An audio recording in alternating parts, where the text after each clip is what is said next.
Bonjour. Maintenant, après avoir fait et traité les règles du fait générateur et de la base imposable à la taxe sur la valeur ajoutée, ce qui nous permettrait de dégager la taxe exigible, maintenant on va voir les règles de déduction de la TVA avant de calculer la taxe due au Trésor. Alors les règles de déduction de la TVA, je vais reprendre le schéma que je vous avais proposé au moment du champ d'application de la taxe. Il a une relation forte avec les règles de déduction. Alors, le tissu économique, comme on avait vu, est composé d'un certain nombre d'opérations économiques. La plupart des opérations sont des opérations entrant dans le champ d'application de la TVA, mais on a aussi des opérations hors champ d'application de la TVA. Les opérations entrant dans le champ d'application de la TVA sont soit des opérations taxables, soit des opérations exonérées avec droit à déduction, les opérations prévues par l'article 92, soit des opérations exonérées, mais soit des opérations en suspension de la TVA, et ce sont des opérations qui ouvrent droit à déduction. Et des opérations, l'une et l'autre de ces opérations, remarquez que c'est en vert, et les opérations taxables, et les opérations exonérées avec droit à déduction, et les opérations en suspension de taxes donnent droit à déduction. Les opérations en rouge sont des opérations exonérées mais sans droit à déduction, eh bien, ils n'ouvrent pas droit à déduction au même titre que les opérations hors champ d'application de la TVA. Donc, ce qui est en vert, il ouvre droit à déduction, et ce qui n'est pas en vert, ce qui est en rouge, n'ouvre pas droit à déduction. Ça va déterminer ce qu'on va dire par la suite. Alors, cette taxe sur les achats, on va la déduire, comme on avait vu, sur la taxe qu'on va collecter sur nos ventes. Les bénéficiaires, qui va en bénéficier, comme on l'a vu dans le schéma, les opérations taxables et les opérations exonérées avec droit à déduction et les opérations en suspension de taxes. De même, donc voilà les opérations en suspension de taxes. De même, les éléments concernés par cette déduction sont l'ensemble des dépenses engagées pour les besoins de l'entreprise, qu'il s'agisse d'achat de matières et fournitures, d'immobilisation ou de frais généraux. Et ces dépenses doivent nécessairement être nécessaires à l'activité imposable. Ils doivent être en lien avec l'exploitation. Ça vous rappelle peut-être la condition de causalité au niveau de l'impôt sur les sociétés. Une dépense pour ouvrir droit à déduction doit être nécessaire à notre exploitation taxable et affectée exclusivement à l'activité imposable et non affectée de manière mixte à l'activité imposable et à l'activité hors champ, par exemple.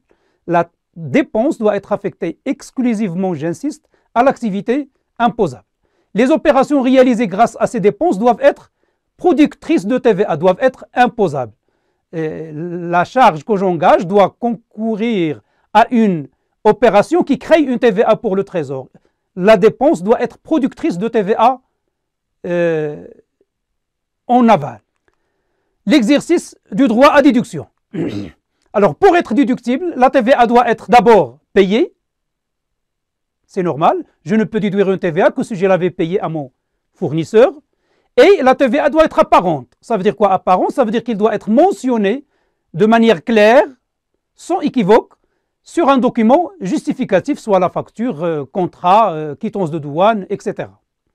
Les conditions de délai, le droit de déduction prend naissance dans le mois de paiement total ou partiel des factures ou des mémoires ou des décomptes, etc. Si je paye une taxe en janvier, j'ai le droit de la déduire au titre de la déclaration de janvier. Alors, la modalité de déduction de la TVA. L'imputation de la TVA est faite globalement, ce n'est pas opération par opération, et c'est par période, ça doit être le mois ou le trimestre, comme on va le voir la semaine prochaine. Alors, si la taxe déductible est supérieure à la taxe collectée de chez les clients, bien dans ce cas, l'imputation pose problème, il va dégager non une taxe due que je dois reverser au Trésor, mais il va dégager un crédit d'impôt reporté sur la période ou les périodes suivantes jusqu'à épuisement, sauf si on a le droit au remboursement. Mais on va dire le cas normal, c'est il n'y a pas de remboursement, le crédit dégagé va faire l'objet d'imputation sur les périodes suivantes jusqu'à épuisement total.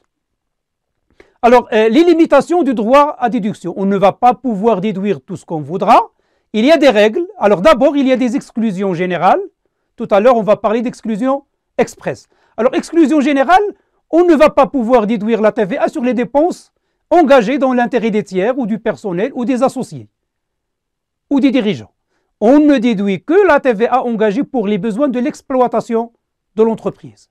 De même, on ne va pas pouvoir déduire la TVA engagée pour la réalisation des opérations exclues du champ d'application, on l'avait vu d'après le schéma, et les opérations exonérées sans droit à déduction, telles que les opérations prévues à l'article 91. Alors, les exclusions express de déduction de la TVA, il s'agira, encore une fois, à titre de rappel général, les biens et services non utilisés pour les besoins de l'exploitation. De manière encore plus expresse, les produits pétroliers utilisés comme carburant. Pourquoi? Parce qu'il y a possibilité d'usage mixte de ces produits et le législateur les écarte carrément, de manière expresse par le texte, de la déduction. Sauf lorsque ces produits pétroliers servent comme matière première de l'activité, tels que par exemple les produits pétroliers utilisés comme combustible pour les transporteurs de marchandises ou de voyageurs. Dans ce cas, ces produits ouvreront droit à déduction. Les véhicules de transport de personnes, à l'exclusion des véhicules de transport du personnel et des véhicules de transport public.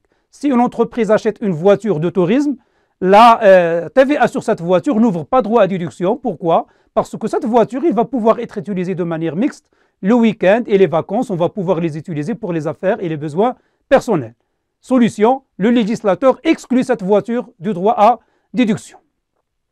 Encore des exclusions expresses, il s'agit des achats et prestations revêtant un caractère de libéralité, les choses qu'on donne gratuitement n'ouvrent pas droit à déduction pour les prix de leur achat. Les frais de mission et de réception pour les voyages, les réceptions en hôtel, etc. Là encore, il y a possibilité d'usage mixte. La TVA sur les hôtels, les restaurants, les voyages, etc. n'est pas récupérable. La TVA sur les dépenses payées en espèces. On avait vu le corollaire de cela au niveau de l'IS. Les mêmes règles vont venir au niveau de la taxe sur la valeur ajoutée. La TVA n'est déductible que dans la limite de 10 000 dirhams TTC par jour et par fournisseur, et dans la limite de 100 000 dirhams TTC par mois et par fournisseur. C'est la même règle qu'on avait vue au niveau de l'IS. Sauf qu'au niveau de l'IS, on parlait de la charge déductible, c'était le hors-taxe. Et ici, on va parler du complément à 10 000 dirhams TTC, c'est-à-dire du montant de la TVA sur la facture. Alors, exemple de paiement de dépenses en espèces. Alors, soit un paiement en espèces d'une facture de fourniture pour un montant de 18 000 dirhams. Le règlement n'étant pas justifié par chaque barre non endossable, virement, carte magnétique, traite ou bien compensation, le montant de la TVA ne va être déductible qu'à hauteur de montant TTC qu'on a c'est 18 000, mais la limite TTC c'est 10 000, la limite hors taxe c'est 10 000 sur 1,2 soit 8 334, la TVA déductible c'est la différence, ou bien 8 334 fois 20%, ce qui donne 1667. Voilà le cas d'une facture qui dépasse 10 000 dirhams par jour. Deuxième exemple que je vais vous montrer, c'est dans le cas de plusieurs factures par mois. Alors soit un redevable qui paye en espèces plusieurs factures, on va dire 26 factures des 26 jours ouvrables à un seul fournisseur, et ces factures ne dépassent pas 10 000. Ils sont juste de 10 000, soit un total de 260 000 dirhams. Alors question, quel est le montant de la taxe déductible? Le règlement n'étant pas justifié par chaque barre non endossable, virement, etc., le montant de la TVA ne sera déductible qu'à hauteur de première limite par jour. Il est respecté, le montant par jour et par fournisseur ne dépasse pas 10 000 dirhams, il est juste 2 000, il ne le dépasse pas. Donc je dois vérifier ma deuxième limite du mois. Alors ici j'ai 260 000, le total du mois qui dépasse 100 000. Et donc là j'ai un problème et je dois appliquer la deuxième limite. La limite TTC par mois, c'est 100 000. La limite hors taxe est donc 100 000 sur 1,2 soit 83 334. La TVA déductible, c'est la différence. Ou bien, la TVA déductible, c'est 8 334 fois 20%, soit 16 167 dirhams. Voilà pour les règles de TVA en bref. Et par ces règles de TVA, on termine cette semaine, mais pour la taxe sur la valeur ajoutée, on a un cas intéressant à voir, c'est le cas des entreprises partiellement soumises à la TVA, auquel cas on va appliquer ce qu'on appellera la règle du prorata, et c'est ce qu'on va voir la semaine prochaine, Inch'Allah. Merci.